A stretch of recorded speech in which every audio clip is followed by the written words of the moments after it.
ताजमहल के बंद कमरों का रहस्य। दोस्तों, होगी इस दुनिया में एक से बढ़कर एक इमारतें, लेकिन ताज जैसी कोई नहीं, क्योंकि इसकी बुनियाद में एक बादशाह ने अपना दिल रखा है।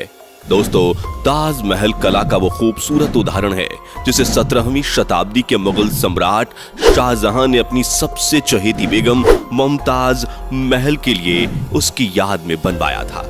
वो इमारत जितनी खूबसूरत है उतनी ही रहस्यों से भरी हुई है और कोई ना कोई विवाद इस इमारत के इर्द गिर्द घूमता ही रहता है। और सबसे बड़ा रहस्य है ताजमहल के 22 बंद कमरों का राज। आखिर क्यों बंद हैं ये कमरे? क्या इनमें हिंदू देवी देवताओं की मूर्तियां छिपी हुई हैं? क्या सच में ताजमहल शिव मंदिर को तोड़कर बना है? और सबसे बड़ी बात दोस्तों, क्या आपको पता है कि बिना सीमेंट के ताजमहल कैसे बनाया गया? जबकि आज तो बड़ी बड़ी बिल्डिंग्स और पुल वगैरह सीमेंट से ही बनते हैं और 100-100 साल तक खड़े भी रहते हैं, लेकिन ताजमहल तो बिना सीमेंट के बनाया गया है। तो फिर कैसे वो करीब 350 सालों से इतनी मजबूती से खड़ा है? फिर चाहे कितना ही बड़ा भूकंप आ जाए, चाहे कोई भी नेचुरल डिजास्टर हो जाए, ताजमहल वहीं का वहीं खड़ा है। आखिर कैसे? और क्या आपको पता है कि उस समय ताजमहल कितने रुपयों में बनाया गया होगा? और क्यों ताजमहल में आज तक कोई लाइट्स नहीं लगाई गई है? दोस्तों, आज का वीडियो पूरा देखना जरूर, क्योंकि इस वीडियो में आप ताजमहल के 22 ऐसे रहस्यों के बारे में जानोगे जो शायद ही पहले आपने कभी सुना होगा। बस वीडियो को स्टार्ट करने से पहले वीडियो को एक लाइक करके चैनल को सब्सक्राइब कर लीजिए। चलिए शुरू करते हैं। नंबर 22। ताजमहल के रहस्य में सबसे पहला रहस्य तो ताजमहल की नींव से ही जुड़ा हुआ है। जब क्योंकि ताजमहल यमुना नदी के पास है, तो ऐसी नमी वाली रेतीली मिट्टी में किसी भी इमारत की नींव खड़ी करना यकीनन एक मुश्किल भरा काम हो सकता था। लेकिन दाद देनी पड़ेगी उस वक्त के मुगल सल्तनत के इंजीनियर्स की, जिन्होंने इतनी नमी वाली जमीन में ऐसी पक्की नींव बनाकर तैयार की जिसके बलबूते आज भी इतनी बड़ी इमारत सही सलामत टिकी हुई है। दरअसल ताजमहल की नींव बनाते समय ताज के चारों ओर बहुत से कुएं खोदे गए। इन कुओं में ईंट पत्थर डालकर इन पर आबनूस और महोगनी की लकड़ियों से ताजमहल की फाउंडेशन बनाई गई।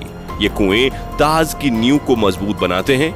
आबनूस और महोगनी की लकड़ियों में एक खासियत होती है कि इन्हें जितनी नमी मिलती रहेगी ये उतनी ही फौलादी और मजबूत रहेंगी। और इन लकड़ियों को नमी ताज के पास बहने वाली यमुना नदी के पानी से मिलती है। यमुना के पानी का स्तर हर साल घट रहा है और लकड़ियों में नमी की कमी आ गई है। यही वजह है कि सन 2010 में ताज में दरारें देखी गईं। दोस्तों, आपने देखा होगा कि ताजमहल के आसपास के चारों मीनार एक दूसरे से परपेंडिकुलर खड़े हैं। मतलब यह कि ताजमहल की जो 4 मीनारें हैं ये बिल्कुल सीधी नहीं खड़ी हैं, बल्कि चारों बाहर की तरफ हल्की सी झुकी हुई हैं।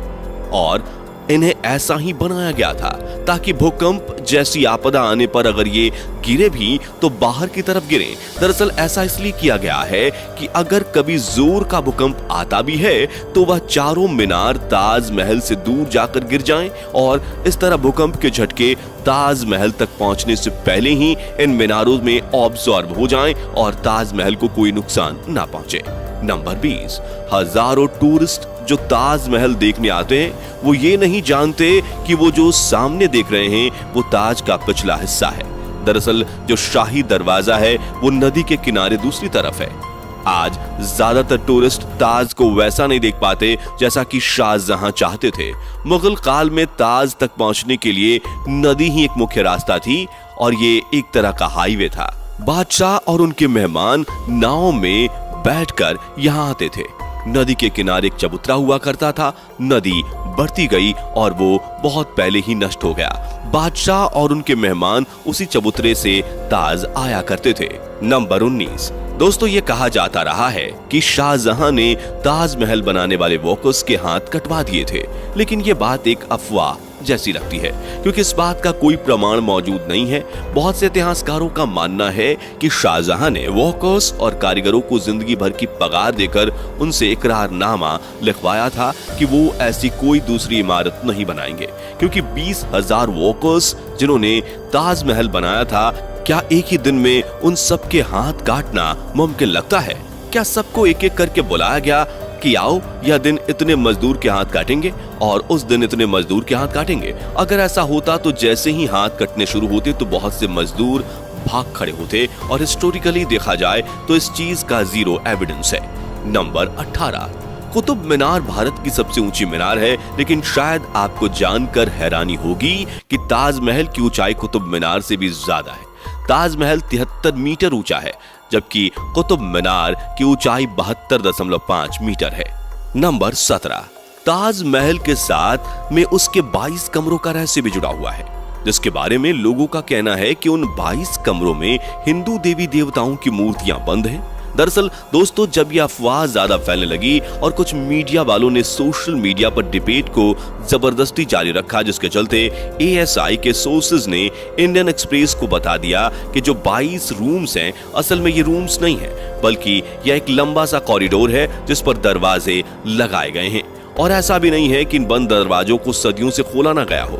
ASI के स्टाफ के अकॉर्डिंग हर 1 से 2 हफ्ते में इन बंद दरवाजों को खोलकर अंदर की सफाई की जाती है। इन सब के बावजूद प्रोपागेंडा थमने का नाम नहीं ले रहा था, जिसके बाद आर्कियोलॉजिकल सर्वे ऑफ इंडिया ने इन बंद कमरों के अंदर की फोटोज पब्लिकली दिखा दी।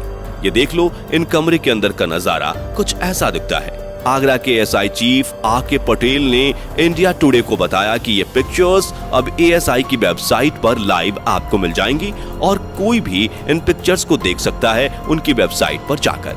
नंबर 16, दोस्तों, बिना सीमेंट के आखिर इतना बड़ा मॉन्यूमेंट खड़ा कैसे हो गया, जबकि सीमेंट का आविष्कार 1824 में एस्पिदीन नाम के एक इंटेलिजेंट इंसान ने किया था, जो कि इंग्लैंड में रहते थे, और इन्होंने ही दुनिया का सबसे पहला सीमेंट कंपनी बनाया था, जिसका नाम था पोर्टलैंड सीमेंट। और ताजमहल का कंस्ट्रक्शन 1631 में शुरू हुआ और 1648 में जाकर पूरा भी हो गया, लेकिन बिना सीमेंट के ही यह खड़ा हो चुका था, जिसे आज तक एक भी खरोंच नहीं आई। दरअसल सीमेंट के इन्वेंशन से पहले कंस्ट्रक्शन के लिए खास तरह का पेस्ट इस्तेमाल किया जाता था, और ताजमहल को बनाने में जो सीक्रेट पेस्ट का इस्तेमाल होता था उसमें गुण, बतासा, बेलगरिका, पानी जैसी और भी बहुत सारी चीजों को डालकर पेस्ट बनाया जाता था। नंबर 15, ताजमहल का निर्माण 1631 में शुरू हुआ था और 1653 में लगभग 22 साल तक 20,000 मजदूरों की कड़ी मेहनत के बाद इस खूबसूरत नायाब इमारत को तराश कर बनाया गया था। ताजमहल के निर्माण के लिए हर चीज को हीरे की तरह परख कर चुना गया था। ताजमहल की दीवारों पर जो नक्काशी है, इसकी तकनीक इटली के कारीगरों से सीखी गई थी। उज्बेकिस्तान के बुखारा से संगमरमर को तराशने वाले कारीगर बुलाए गए थे। ईरान से संगमरमर पर कैलीग्राफी करने वाले कारीगर आए थे और पत्थरों को तराशने के लिए बलूचिस्तान से कारीगरों को बुलाया गया था। नंबर 14, 1857 की क्रांति के दौरान अंग्रेजों ने ताजमहल को काफी नुकसान पहुंचाया। उन्होंने लैपिस लाजुली जैसी कई बेशकीमती रत्नों को ताजमहल की दीवारों से खोदकर निकाल लिया था। नंबर 13, दोस्तों, ताजमहल के मुख्य गुंबद का जो कलश है, किसी जमाने में वो सोने का हुआ करता था, लेकिन 19वीं सदी की शुरुआत में सोने के कलश को बदलकर कांसे का कलश लगा दिया गया। नंबर 12, दावे के साथ नहीं कहा जा सकता कि ताजमहल को किसने डिजाइन किया था, लेकिन यह कहा जाता है कि 37 लोगों की एक टीम ने मिलकर ताजमहल का नक्शा तैयार किया था और ये 37 वास्तुकार दुनिया के दूर दूर के कोने से बुलाए गए थे। नंबर 11, 1653 में जब ताज बनकर तैयार हुआ था, उस समय इसके निर्माण की कीमत करोड़ों में बताई गई थी। उसी हिसाब से अगर आज ताज बनवाया जाए तो इसे बनाने में कम से कम 57 अरब 60 करोड़ रुपए लगेंगे। नंबर 10, दोस्तों, ताजमहल को जितना दूर से देखते हैं यह हमें उतना बड़ा दिखाई देता है, लेकिन जैसे जैसे हम इसके करीब जाते हैं यह इमारत छोटी होती जाती है और ताजमहल दिन में 4 बार रंग बदलता है। जैसे अगर आप इसे सुबह 4 बजे देखेंगे तो ये काला दिखेगा, सुबह तारों की रोशनी में ये गुलाबी दिखेगा, दिन में इसका रंग दूधिया हो जाता है और पूनम की रात को ताजमहल सुनहरा दिखाई देता है, लेकिन इसका रहस्य आज तक कोई पता नहीं लगा पाया है। नंबर 9, ताजमहल में एक खुफिया दरवाजा भी है जो यमुना नदी में खुलता है, लेकिन किसी को इसका नहीं पता। दरअसल इस दरवाजे का इस्तेमाल शाहजहां अपने महल से ताजमहल में जाने के लिए करते थे, जिसे उनकी मौत के बाद बंद कर दिया गया। नंबर 8, ताजमहल को बनाने के लिए सफेद संगमरमर राजस्थान के मकराना से लाए गए थे, जेड और क्रिस्टल चाइना से मंगाए गए थे, लैपिस लेजली अफगानिस्तान से आया था और कार्नेलियन अरब से आया था। कुल मिलाकर ऐसे ही 28 किस्म के बेशकीमती रत्नों को दुनिया भर के अलग अलग देशों से मंगवाकर सफेद संगमरमर में जड़ा गया था। इन सब चीजों को विदेश से आगरा लाने के लिए 1000 से भी ज्यादा हाथे इस्तेमाल किए गए थे। नंबर 7, ताजमहल को वास्तव में शाहजहां ने बनवाया है। इसके पीछे भी काफी सारी थियरीज बताई जाती है। जैसे कि कुछ लोगों का मानना है कि ताजमहल वास्तव में एक शिव मंदिर हुआ करता था जिसका नाम तेजो महालय था। दरअसल दोस्तों 1989 में एक भारतीय लेखक पीएन ओक ने एक किताब लिखी थी जिसका नाम था ताजमहल द ट्रू स्टोरी। इस किताब में उन्होंने कई तर्कों के साथ ये दावा किया था कि ताजमहल मकबरा बनने से पहले एक शिव मंदिर था और इसका नाम तेजो महालय था। सन 2000 में पीएन ओक ने अपनी बात को सिद्ध करने के लिए ताज की साइट खोदने के लिए सुप्रीम कोर्ट को अर्जी दी थी, जिसे सुप्रीम कोर्ट ने रद्द कर दिया था। आर्कियोलॉजिकल सर्वे ऑफ इंडिया के मुताबिक ताजमहल कभी एक शिव मंदिर था, इस बात का कोई सबूत नहीं है, बल्कि शाहजहां ने ताज को बनवाया था, इसके सबूत इतिहास के पन्नों में मिलते हैं। नंबर 6, कई देशों में ताजमहल की नकल पर बनी इमारतें मौजूद हैं, जैसे चीन, बांग्लादेश, कोलंबिया और ऐसी ही एक और इमारत भारत में भी मौजूद है जिसका नाम बीबी का मकबरा है। ये इमारत महाराष्ट्र के औरंगाबाद में है और इसे मुगल बादशाह आजम शाह ने अपनी मां दिलरस बानो बेगम की याद में 17वीं सदी के आखिर में बनवाया था। इसे ताजमहल की तर्ज पर बनवाया गया था। इस मकबरे का गुंबद ताजमहल की गुंबद से छोटा है और इसका सिर्फ गुंबद ही संगमरमर का है, बाकी निर्माण प्लास्टर से किया गया है। नंबर 5, एक कहानी फेमस है कि शाहजहां यमुना नदी के दूसरे तरफ काले संगमरमर से ऐसा ही एक और काला ताजमहल बनवाना चाहते थे। कहा जाता है कि शाहजहां मुमताज की तरह अपने लिए भी एक मकबरा बनाना चाहते थे, लेकिन इससे पहले कि वो काला ताजमहल बनवा पाए औरंगजेब ने उनको कैद खाने में डलवा दिया। लेकिन इतिहासकार कहते हैं कि ये बाद में बनाई गई मनगढ़ंत कहानियां हैं। जिस जगह शाहजहां के काले ताजमहल बनाने की बात की जाती है वहां कई बार खुदाई की जा चुकी है, लेकिन ऐसा कोई सबूत नहीं मिला जिससे ये पता चले कि शाहजहां काला ताजमहल बनवाना चाहते थे। नंबर 4, ताजमहल की सबसे ज्यादा पॉपुलैरिटी इसके कंस्ट्रक्शन से जुड़ी अद्भुत प्रेम कहानी की वजह से है। शाहजहां ने अपनी बेगम मुमताज महल की याद में इस इमारत को बनवाया था। मुमताज का असली नाम अर्जुमंद बानो बेगम था। शाहजहां ने उन्हें मुमताज महल नाम दिया, यानी महल का सबसे अनमोल रत्न।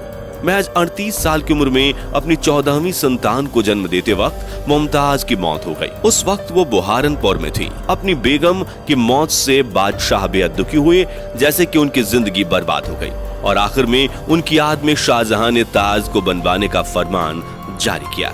नंबर 3, पहले मुमताज को बुहारनपुर में ही दफनाया गया। इसके बाद शाहजहां ने ताज को बनवाना शुरू किया। उसके बाद बुहारनपुर से मुमताज की डेड बॉडी को निकालकर जहां ताज महल बन रहा था उसके पास एक गार्डन में दफनाया गया। ताज महल को तैयार होने में 22 साल लगे, जब तक मुमताज की डेड बॉडी गार्डन में बनाई गई कब्र में ही दफन रही। बाद में उसे ताज महल के अंदर मुख्य गुंबद के नीचे दफनाया गया। नंबर 2, जिस वक्त शाहजहां बादशाह बने वो मुगल सल्तनत का सबसे सुनहरा दौर था, या यूं कहें शाहजहां का जमाना मुगल हुकूमत के पसंद जैसा था। चारों तरफ अमन और खुशहाली थी। प्रजा के लिए बादशाह का हुक्म ही सबसे ऊंचा होता था।